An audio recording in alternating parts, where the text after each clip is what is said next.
kumusta mga kababayan? Kumusta April? Hi, mabuti. How is everyone doing today?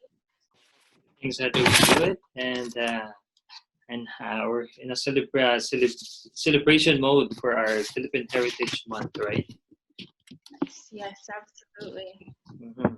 Well, so welcome to UNAWA, our online conversational series, which comes from the Filipino word that means to understand. I'm April, and again, with my friend Cools here, we're here to help normalize a conversation around mental health in the Filipino community. And we want to encourage Filipino youth and families to find common ground and understanding with each other, while also inspiring our community to find meaningful solutions that will benefit us as a whole. Yeah, and in our first segment, if you remember, we had an awesome conversation, and April with Exela and Joy about what is mental health and well-being. We also touched on some of the current mental health issues that the Filipino youth and families are facing nowadays, right? Yeah, and they gave us a really extensive background and foundation of the topic. And so in this series, our topic is Filipino spirit during hardships, since it is Philippine Heritage Month in Canada. Yeah, awesome. Again, happy celebration of Philippine Heritage Month. We hope that you had a chance to celebrate in whatever way you want, you can, despite the realities that we're facing.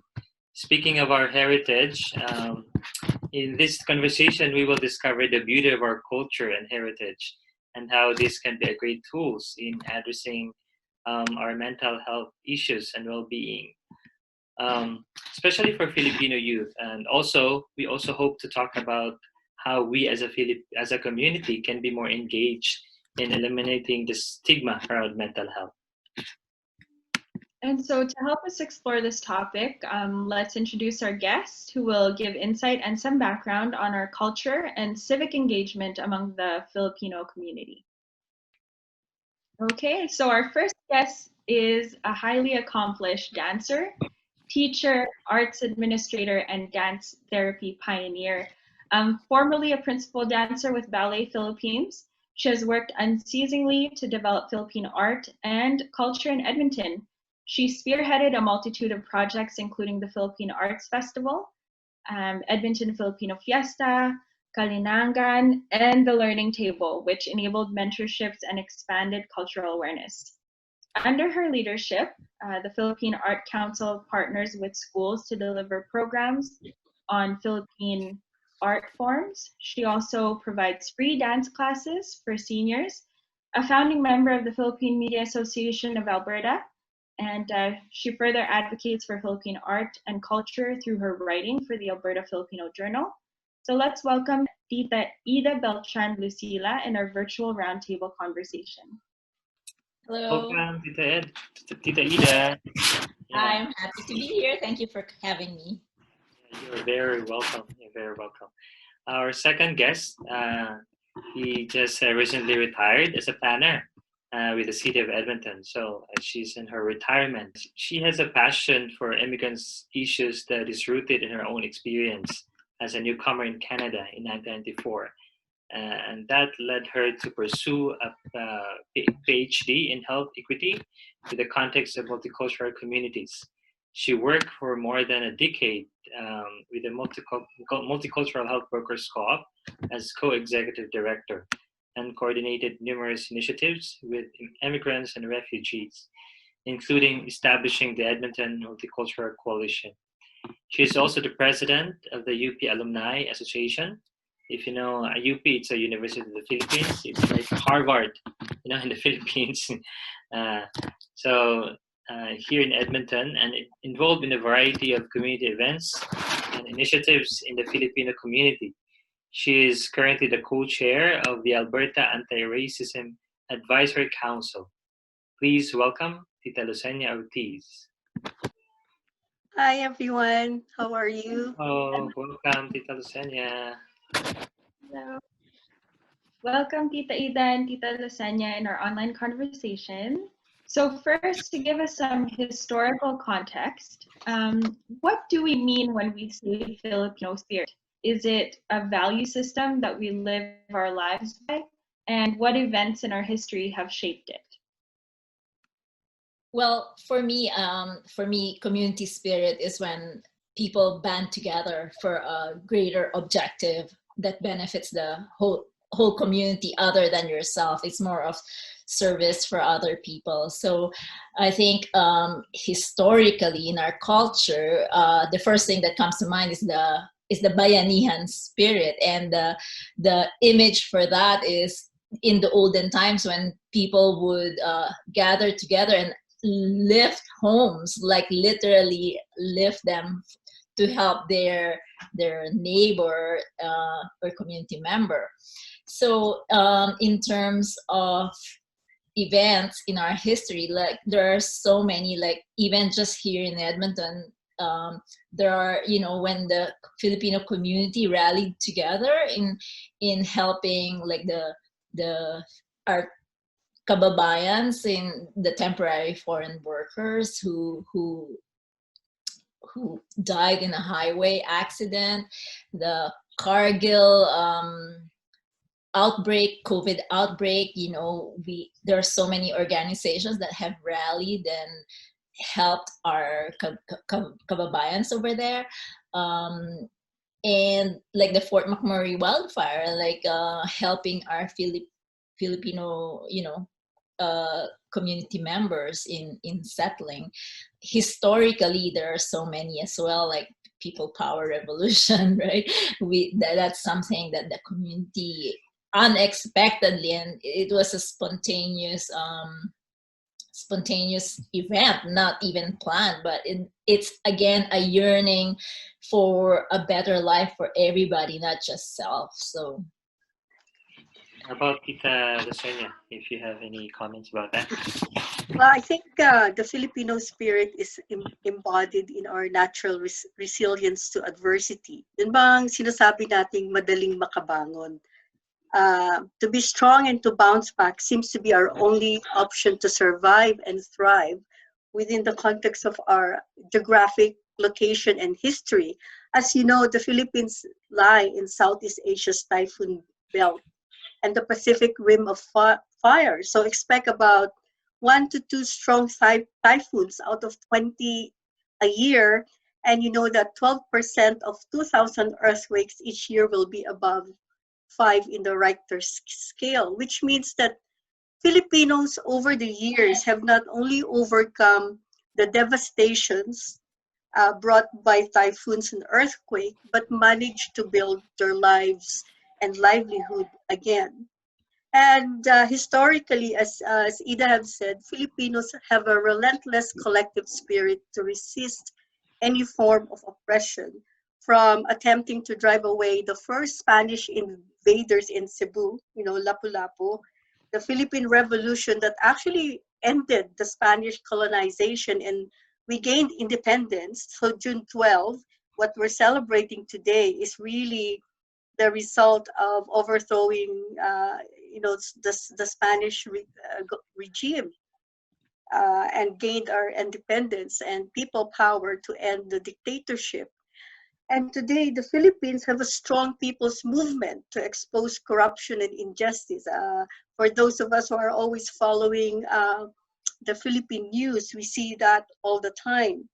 And so we also talk about the Filipino diaspora. People are kababayans who have migrated to other countries, or those of us who actually work in other countries, speaks to our unwavering faith and resilience.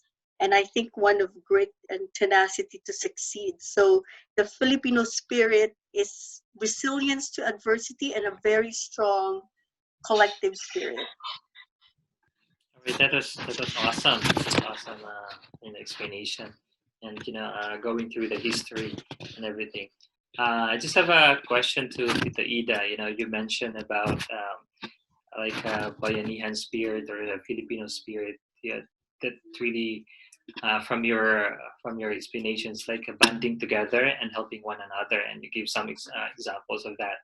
So I think one of the examples that you mentioned, or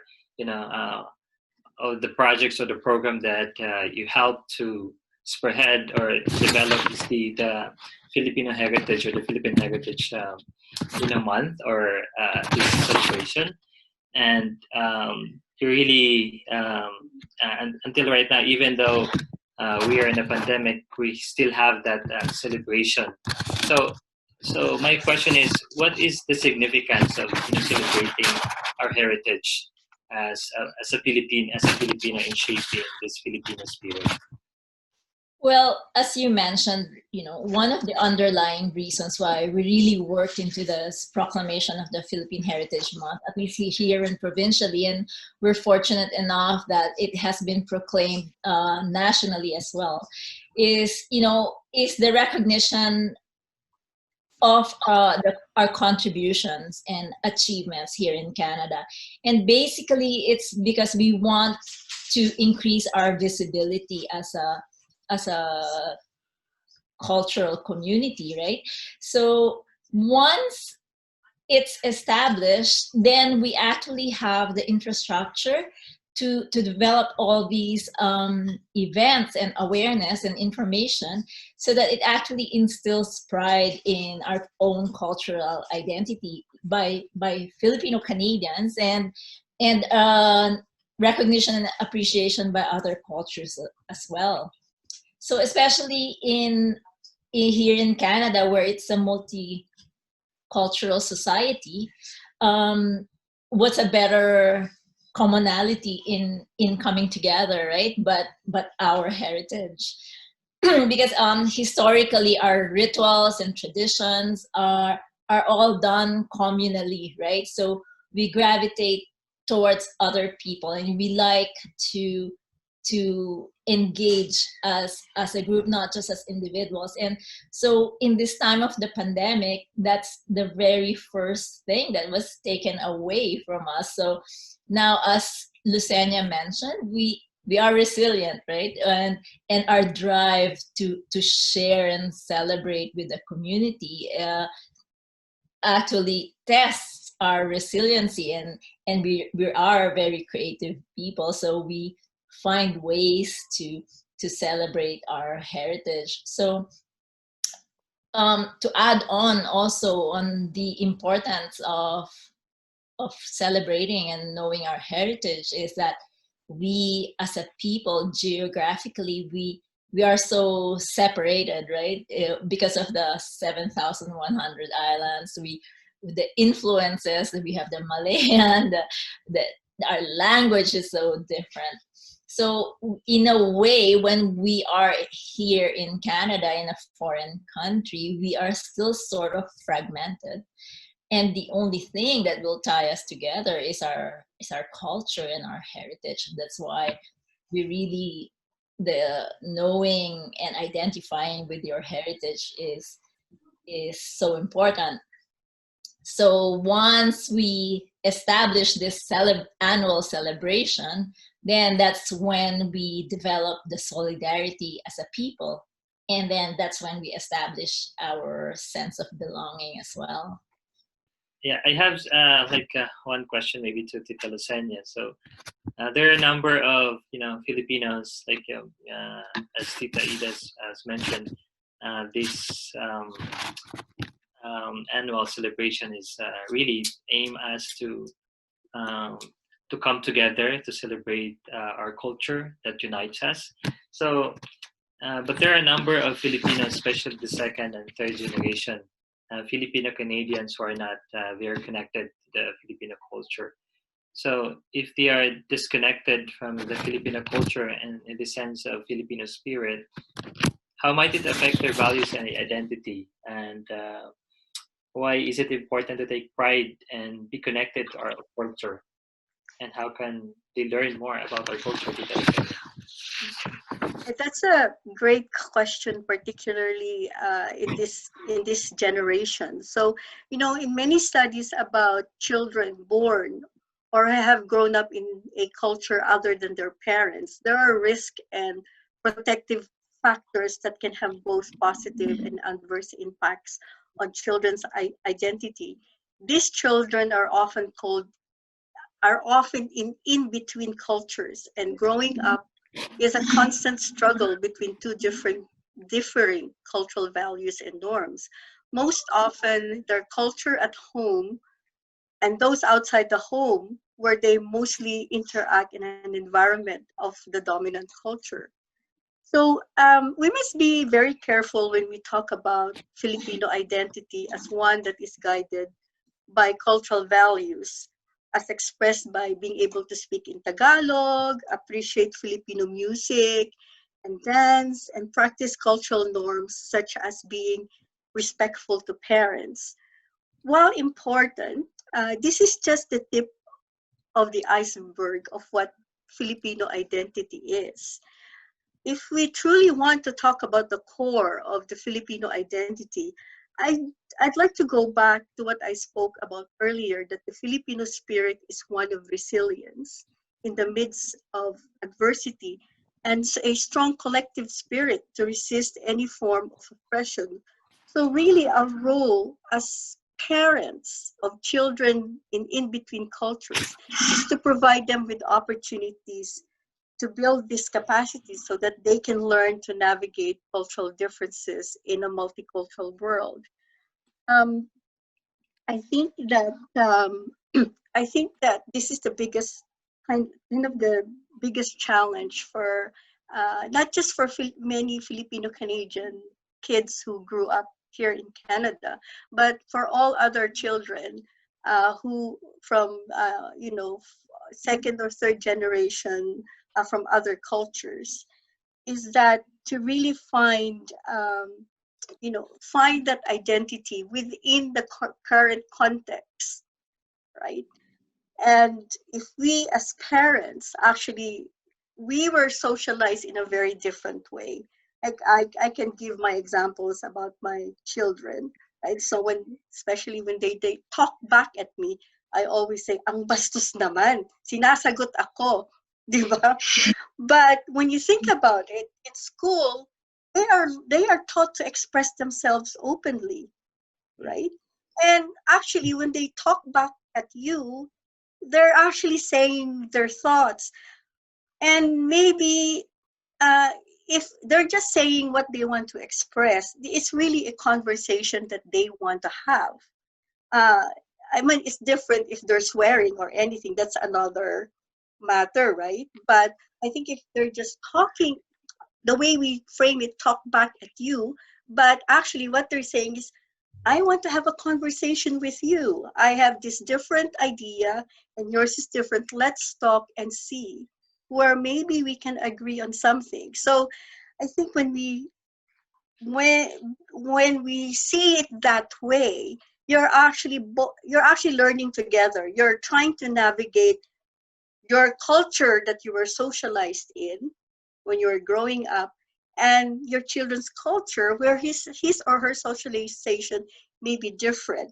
So uh, so I think the Filipino identity lies in those conversation right now in the current context, the realities of our children of and the current circumstances. Thank you, Tita Lucenia. That's actually a really great rundown. It's kind of like how I grew up too, because we were taught to be, to speak for ourselves, but then the Filipino culture always says you shouldn't be doing that with your parents, and I experienced that. So it's interesting to see that there's that similarity between families, Filipino Canadian families. And so one of the reasons we started the series was because there were some challenges that have been identified in the Filipino community, especially amongst Filipino youth during the bayanihan workshop. One of the issues that was identified was finding balance between Canadian and Filipino identity. And as Joy Midori elaborated on in the previous discussion, it has an effect in our mentality as an individual, wherein there's a sense of longing inside of us. So, what do you think are the barriers in connecting with our Filipino culture? And that goes, the question is to both Tita Ida and Tita Lucenia, whoever wants to go first. So I'll go Tita, you first, go and first. then Lucenia can go deeper, mas cerebraling. No, well, first of all, when you say barriers in connecting, then obviously there's a disconnect, right? So Lucenia touched upon earlier about this generational gap, or the thinking, the gap in the thinking because of the different upbringing. So I think one aspect is there are some sectors, or maybe there is some rigidity in our constructs and value structures. Like there are so many expectations on how a second or third generation should act or should behave, and that's why Lucenia said you actually learn in the process. You are flexible, and this is where the community spirit about resiliency play in. So it's really dismantling. We need to dismantle all these preconceived images and stereotyping or judgment of how one should be, and embrace more the individuality and the uniqueness, because that's something that's a generation gap, because one generation was not raised like that, right? You're actually raised to conform and to be subservient, and because that's a sign of respect. But this construct says they've changed already. So it's loosening up of this rigidity is one thing that can help connect people. There are so many other factors, right? Maybe lack of pride in our culture, maybe not even lack of awareness in if you don't know, then what will you be proud of? Also here in I've noticed, especially in researching for my project for this year for Philippine Heritage Month, there is a lack of resources, or especially resources that actually cater to younger people. So that's something also that is a barrier. Maybe one also is the lack of role models. Like our politics now in the Philippines, what we get is so negative. So, and again, and that's why people probably don't want to identify, right? I also think that partly because of our history, the colonial mentality is still there. I think it's subconsciously been passed on, even with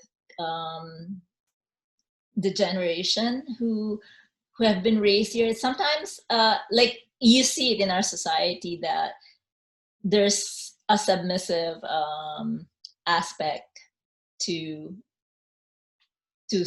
other cultures. The fact that we're in Canada and we're still consider ours, there's a sort of a microaggression about not being worthy enough and having to prove yourself here in Canada. I also think that, as I mentioned earlier about the lack of role models, that our politics have been so oppressive that we have devalued our own culture and are hesitant to identify. But we have been, and that's why I feel the Filipino community has been invisible, even if we've been here in Canada for some time. But at this point, though, that's the reason for the Philippine Heritage Month, is there's no excuse anymore in being an invisible minority, because we're the third largest minority group here in Canada. I also think that I don't know, sometimes when we celebrate, we tend to focus on success and achievements. And in a way, I feel that this movement may isolate a certain sector of the community as well, and not identify. That's why I feel that this conversation that you're having about mental health is so important, because I think people are are thinking, if they're not successful or achieving or living up to those constructs of what should be, then they probably think that they're failing. So that's why I feel that this conversation that we're having about mental health is productive, because it's normal. It's something that should be accepted and embraced. So yeah. So, and I'd like to continue further what Ida had said, and she talked about the growing numbers of Filipinos in Canada in general, of course, here in Alberta and in Edmonton. So really, despite our numbers and the many Filipino organizations offering many cultural activities, we are still we see the problem of particularly the second and third generation Filipino Canadians connecting to the Filipino culture. But I have another view about this. If you actually look about many of the, and I've been here for more than 20 years, so I've seen many of these cultural activities. Guess what? It has been largely defined and framed and presented by who? Mainly our first generation immigrant, and that includes me to a certain extent. And there's nothing wrong with that.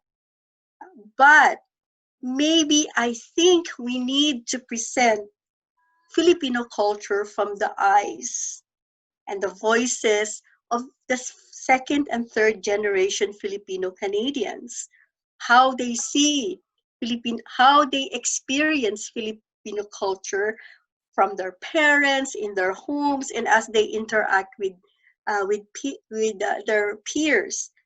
Because I think to me, one of the biggest barriers is that there is no conversation or dialogue between the first generation Canadians and the second their children and grandchildren around defining what Filipino culture, what Filipino identity is in the 21st century. How do we raise Filipino Canadians who are actually multicultural in their perspective and very good and skilled at navigating different cultures? I think the current anti-racism movement, we can't help but not go outside of our culture and interact with other cultures, because I think when we do that, it also strengthens our own identity. And I wasn't at the legislature during that Friday, but I was so thrilled to see a lot of Filipino youth in that movement. So this couldn't have happened many years ago, because the first and the only demonstration I have actually participated in Edmonton was during the anti-war rally when the US wanted to invade Iraq. So that was the largest demonstration I've seen, about more than 1,000 people. And I was looking around me, and I hardly saw any Filipino there. So when I saw these young Filipinos as part of the protest, I said, this is good news. So I say that one of our biggest barriers is the lack of or limited communication between first generation Filipino Canadians and the succeeding generations. So, and I think we are confronted with this just because of our numbers. There are just so many kids, Filipino kids from those who have immigrated to Canada 20 years ago, and now we're confronted with this, and we have to respond to this. Okay, so those were very inclusive and it's interesting that you touched on that, Tita Lucenia, because as for myself, I think that would be like a really great starting point, is having a conversation between, you know, those who came here and those who were raised here. And it's interesting to me to see that, because I grew up here and having to integrate into two cultures, it is like such a huge conversation to have, and there's so many aspects that we could get into. This is for Tita Ida, a question for Tita Ida. So you mentioned about those barriers, right? And so in determining those barriers, what role could arts play in connecting or reconnecting with our heritage?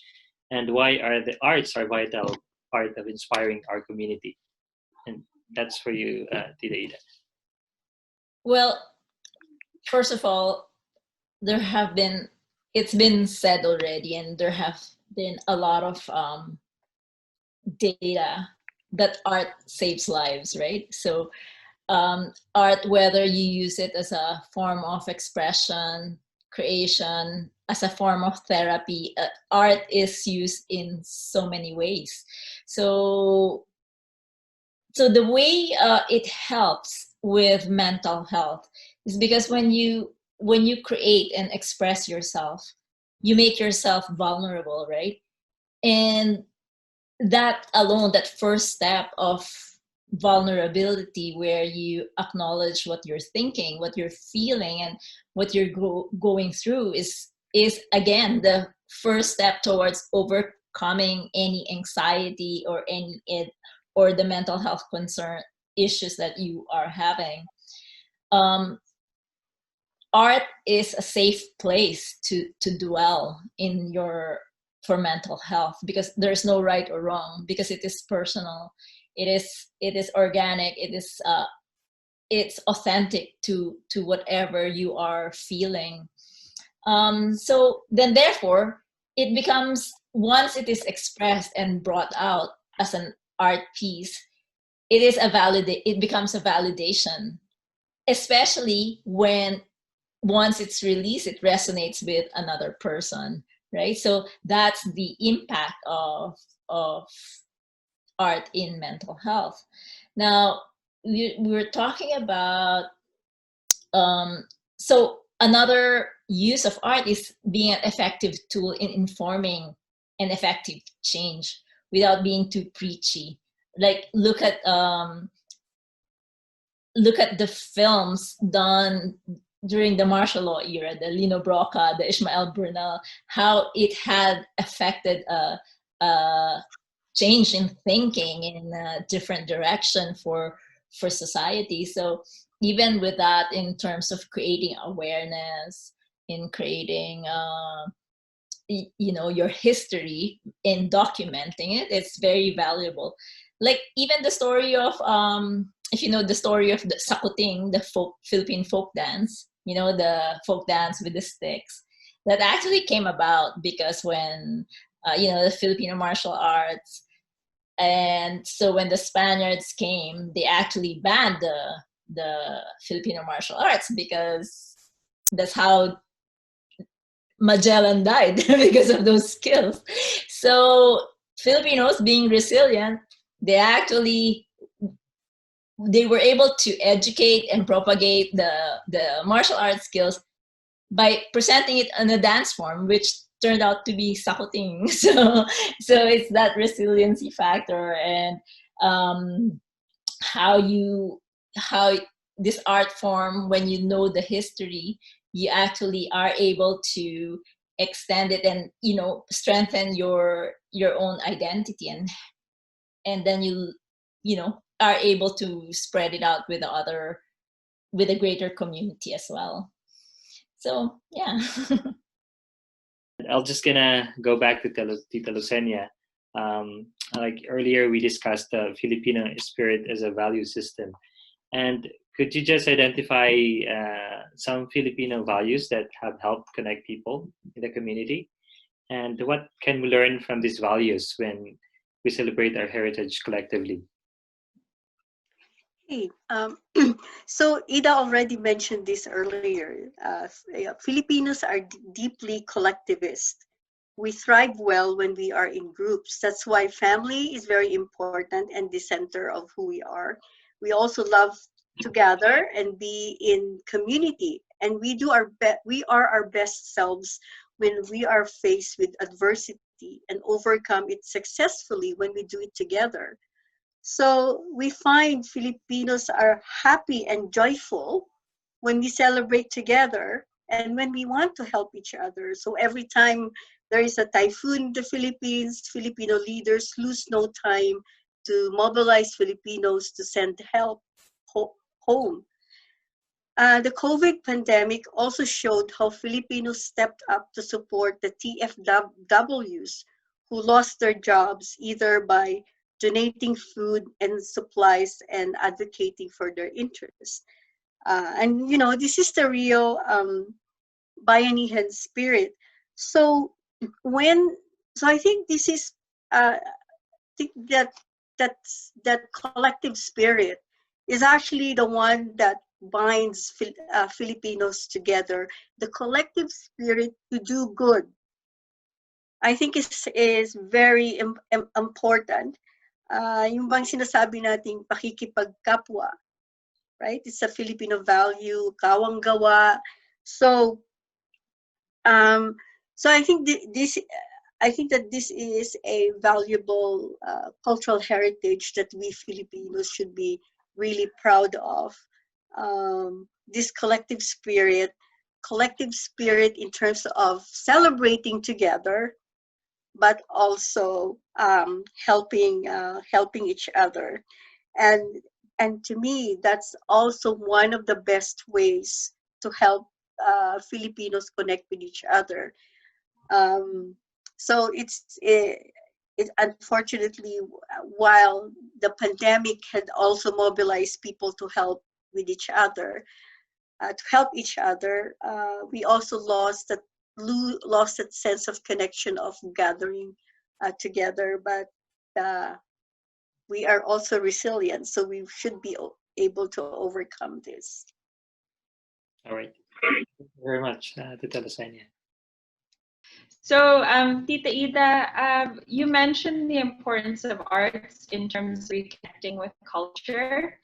How can it be a tool in nurturing and taking care of our mental health and well-being as an individual and as part of a bigger community? And how can the arts help us learn about ourselves more and one another? Maybe okay, you can mention about the projects that you've been doing, Tita, like the Kalinangan, or yeah. No, because Yeah. so especially with my projects, right? I've brought Philippine dance and Philippine art and culture, like even in the schools, right? And so I encounter instances where, so when I go, my experience when I go out and teach Philippine dance and arts, 70% of my students are non-Filipinos and only 30% are Filipinos. So even when I go to schools for their diversity classes, right? The reason why the schools have been wanting and reaching out for some Filipino workshops is because the student population of Filipinos are reticent, right? They're not as social, they do not engage as much. And they've noticed that, and so when I come in, they don't even identify right away that they are Filipinos, when you can tell right away who are Filipinos, right? And so they are familiar with whatever is the topic in the workshop, but they don't engage. But when they see their classmates who are non-Filipinos so absorbed and so energetic in learning, that's the only time that they come out of their shell and then show their friends that they know what the topic, and they've raised with that skills. So what I'm saying is we're still in a way an oppressed society. That the colonial mentality is there, that we are not proud of our heritage unless we see other people are actually proud. So in a way, we still wait for the white people, the Canadian society, who we view as superior, to validate our own culture. So when we first came here to Canada, we noticed already the Filipino community was so fragmented. And because the organizations were classified into based on which province you came from. And so that's the reason why Philippine Arts Council was conceptualized, because as I mentioned earlier, the one thing I see that will bind everyone together is arts and culture, because it's not divided by geography. Art is a general language, and it's an emotion, and it's the communication value is very important. So okay, so I do have some follow-up questions, and I may have double up on this, but so what are some ways that people can become more involved in the arts? And how can the Filipino artists develop themselves? The last question was, how can we learn more about and support Filipino artists and cultural initiatives? Yeah, so the first thing is the change in paradigm. Filipinos still regard, and not just Filipinos, a lot of even our government, the value of arts in our society is not as stressed, right? There's still the concept that arts is about recreation and entertainment, whereas it actually is a viable tool for empowerment. So that alone is a change in paradigm that has to happen. So we've talked about, like even now in the conversations about in relation to Black Lives Matter and police brutality. So, and about defunding the police, and the city reallocating funds. Even with that, let's say, of course, these are valuable because it will go to mental health workers, social workers, whatever fund. But again, arts is the last thing, right? It's not one of the top of mind in the agenda. So I believe, and as I mentioned earlier, art does save lives, right? So that's the first thing. Second is for people to just go outside of the box, right? And be creative. So art does not necessarily mean performing arts and being artistic, but in a way being creative. So encouraging everyone into delving into their creativity. So, and this includes widening the scope. It does not just mean theater or dance. It can be culinary arts. It can be crafts, right? So, and as I mentioned, I believe that there's always an artist in everybody. There's always one because we all want, like, let's face it, who among us has not done karaoke? Like, first thing you want to do in any event, there's always dance and music. There's always prose, right? There's always poetry, and so it's actually ingrained in us when whatever we want to express. So that recognition alone is something that already develops the artist in you. So a second question about, as a community, how can we learn more about and support Filipino arts and cultural initiatives? Well, there are so many signs. Like, I'm sure everyone has noticed the increasing number of Filipino restaurants, right? You go to these Filipino restaurants, what they serve now is a work of art. I mean, if you've seen how they design, it's now curated, right? The menus are curated. So Filipino songs, knowing what is happening, right? Engaging yourselves, engaging in the activities as a volunteer, as a, you know, even just a spectator is already supporting the arts because it's building an audience.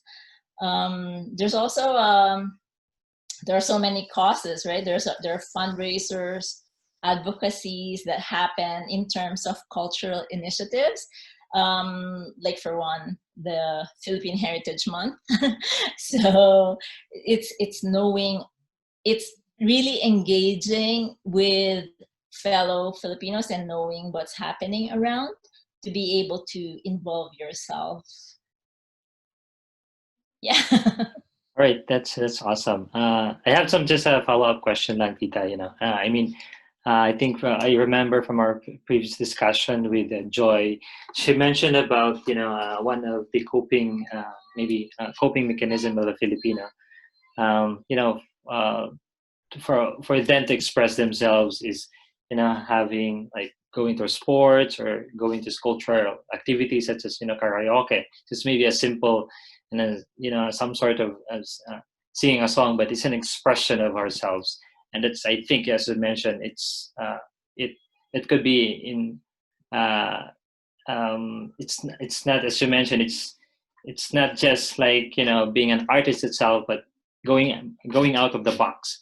So I'm just curious of like how we can nurture the arts like in the family, because sometimes in this conversation we really would want to destigmatize the mental health. And sometimes in a family maybe one person might have show signs but through arts. So how could it be like for family could maybe support that person that maybe expressing herself through a poem, through a music, something like that? Do you have any idea? Yeah, so, well, first of all, it's exposure, right? You, in anything, you always try different art forms to be able to find your niche, your people, right? So, and because a form, even all art forms are forms of expression, but not all forms will resonate with a person. So it's really exposing everything. So it doesn't have to be one that's designed based on your culture, but it's really exposure. So the start is really watching all these, watching all these musicals, especially now with the pandemic. There's so many art projects, musicals that are online for free, and so this is the best time to be able to access. These are all accessible and they don't cost much, right? So, and then because I think one of the barriers that especially for Filipino families is they say once a child is engaged in an art form, they say, pagtsagaan mo yan hanggang magaling ka na kasi I spent money on you, right? So it's really that again, I mentioned it earlier about relaxing the rigid structures that people have placed on themselves. There are so many pressures, time, energy, and money. But again, if it's mental health, then you actually have to relax these rigidity and give it space, because creativity and finding your place is not done in 2 or 3 weeks time. It takes time, and it even changes, right? It flows, because it might, one art form might be good for you at this time, and then it actually will evolve 2 or 3 years down the road. So that's something that, and that's why I talked about the change in paradigm about using art as a tool of empowerment rather than demanding results. It's the process. It's not like, okay, by this time you should be able to sing like a soprano singer, right? It's the process, because that's what art is about, is finding yourself in the process and expanding your perspectives and paradigms. That was awesome. Thank you. Thank you very much, Tita Ida. So I think this is my last question to Tita Lucenia. The importance of engaging people in our community. Because you've mentioned about bayanihan spirit that you've been talk about that a lot of times, and you're mentioning that a lot of times. But really, in your work, Tita, as a community organizer and as one of the movers in our community, could you just give us some advice on what we should focus on as a community to better support and collaborate with one another? As you said, it's like, as a bayanihan spirit, supporting one another and, uplifting ourselves.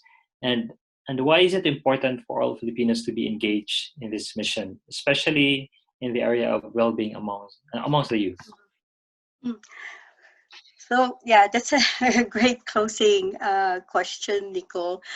So actually, bayanihan is kind of the primary symbol of our collectivist values, right? The Filipino, we talked about that, and the values that underlie us, yung pagkikipagkapwa, which is to help each other, and kawang gawa, which is to help each other for the common good. But there is another interpretation of bayanihan. So bayanihan is lifting houses together, right? So from lifting houses together to lifting each other's up, and I guess that relates to your question around well-being. And so I think that one of the things that we have missing, or a gap in our community, while we can work together towards helping our folks back home when there is a typhoon, or donating food, or celebrating arts and culture, the one thing that we haven't really done much is actually collective solution seeking, which means looking at the Filipino community and what are still its struggles and challenges being here in Canada, and of course especially our young people who, when their parents struggle, they also are struggling. So in Edmonton, we know we are the fastest growing population in the city. While we bring a tremendous wealth of skills and talents, many of our kababayans are working in jobs that undervalue their experience and background, and of course result in not earning enough income or decent income for their families. Many of our families are struggling with financial issues, family relationships, and our youth are searching for their identities. So really, despite our numbers, we have yet to show how a community known for its resilience is able to find solutions to community issues and challenges, and to really be recognized and be proud of the talent and skills that we bring into this city. So I think that there is this one, I'd say, gap in engagement that we have yet to do as a community. So let's bring in another perspective of bayanihan, which is our source of cultural strength that relies on the power of a group of people. As Ida had said, art can be an empowering process to fulfill a task or achieve a goal that is rooted in the belief that our community have strength and goodwill when brought together, which is a powerful tool to achieve something meaningful. Let's make bayanihan spirit a driving force for Filipinos in a community. So three things. One is strengthening our relationship with each other through collective solution-seeking efforts. We need to listen to stories in our community, be grounded in their challenges, and be inspired by their resilience. Because we know a lot of Filipinos are struggling, but they still find joy in gathering together, in being able to celebrate something. And we need to truly be proud and reaffirm our deeply held values of helping others within the context of community change. Our country has a very rich history of bringing change for the better. So we need to work, we need to see that here in Edmonton, in our community, by expanding our compassion towards more broader issues and joining others to advocate for better working conditions, for example, for temporary foreign workers, or improving foreign credentialing process for our newcomers. And the last one, really, here is something I'd like to pose a challenge to the Filipino community, working together with Filipino youth, is to reinvent the Filipino identity in the 21st century, in the midst of a growing anti-racism movement. Someone who is able to treat others who are different with dignity and respect, and to speak up for ourselves and others when there is injustice. And lastly, we must remind ourselves that to work towards what is good for Filipinos should also be good for all Canadians. Awesome. Superb, as I would say. Yeah. Can I just go off script? Go ahead, Tita. I'll just add, because we always talk about bayanihan in terms of community spirit, right? So, but part of it, I think, is also an introspective approach to it. One is by learning the history, because one of the traits of Filipinos is the crab mentality too, right? And that's the reason why we cannot, it's so hard to bring everyone together.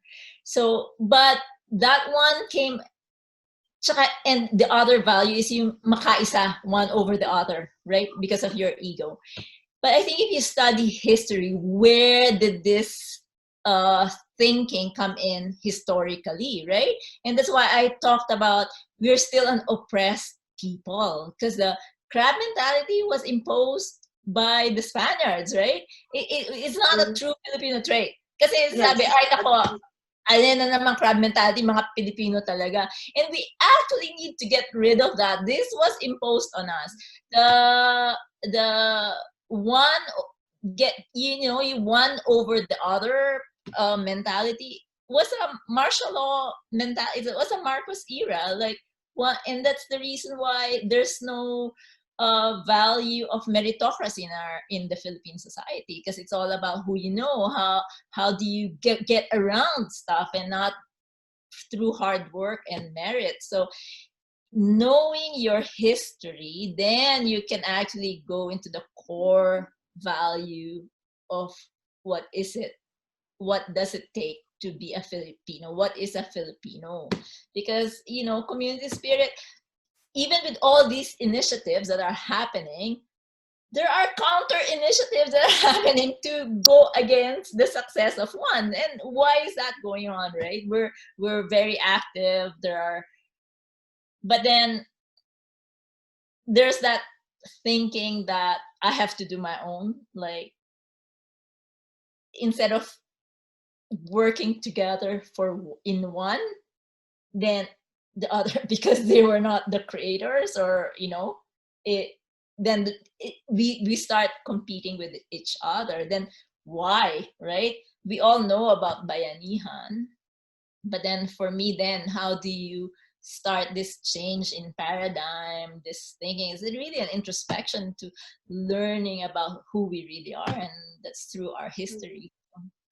Yes, yeah, I think because you missed one question. I was going to say that one of the things that we need to do as a community is to learn about authentic Philippine history and offer it in interactive and meaningful ways, because this is how you build pride in the Filipino.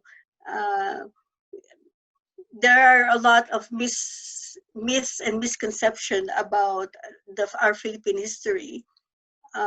It was only very recently, I mean, in the last 20, 30 years that our true Philippine history was known to many Filipino students. But yun dapat ang isa sa mga pwede nating umpisahan, no?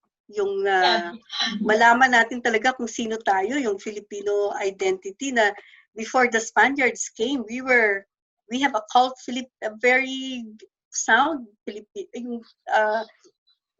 well-developed Filipino culture. We have laws. Our women were warriors. Yeah, so it's education, because even like our generation, maybe up to a certain point, a certain level for the next generation, our history books were made by foreigners, right? It was propaganda, so it was not the authentic Filipino history. So, and that's where it gets messy. Anyway, good conversation. It's a very rich conversation indeed. Like, I mean, now going through our history and everything. So, yeah. So I guess for myself, there's really a gap there. That's why we are, maybe knowing our identity as of this moment. And, that is our hope, really, that we really want to identify this one. That's why we're having this conversation. We want really to understand. That's why we call it UNAWA. So that we really want to understand better and to really dig deeper into our history and our culture, especially. April. Yes, so thank you very much, Tita Ida and Tita Lucenia, for taking the time in sharing your experience and expertise on this matter. And I know it won't be the last time that you'll be sharing it, and this is only the beginning of more and open conversations about mental health within the Filipino community. All right. Thank you very much, Tita Ida and Tita Lucenia. Yeah. It's good to have you. Talk to you more later. Okay, bye. Okay, that was, indeed a very awesome conversation, April. And I've learned a lot, especially learning about our rich culture and heritage. And, we really need to know more about our history. So we need to history in the perspective of a Filipino, not of a foreigner, and then and of course, in how we can make use of our cultural values in eliminating the stigma around mental health. Yes, absolutely, and it's amazing to learn that we have a vast group of Filipino artists, leaders, and talents that are integral for us to reconnect our identity and nurture our well-being. And as discussed, community support and collaboration is key to move forward. Absolutely, and that is our hope, and now we're speaking of community support that as you said is a key to our collaboration and to move forward as one community. And in our next episode, we will be joined with our community leaders in different community organizations. And what are their, and they will talk about their initiatives in dealing with mental health and well-being of Filipino youth and families. Yes, great. And we will also be joined by some of our young leaders in our community and learn about how they are supporting and reaching out to our fellow Filipino community members. Awesome. And so stay tuned in our next episode and next convo, and we'll journey together as one community. Once again, I'm Cools, and I hope to see you then. All right. And again, don't forget to like, comment, and subscribe to our channel. This is April, and we'll see you in our next conversation. All right. Thank you. See you.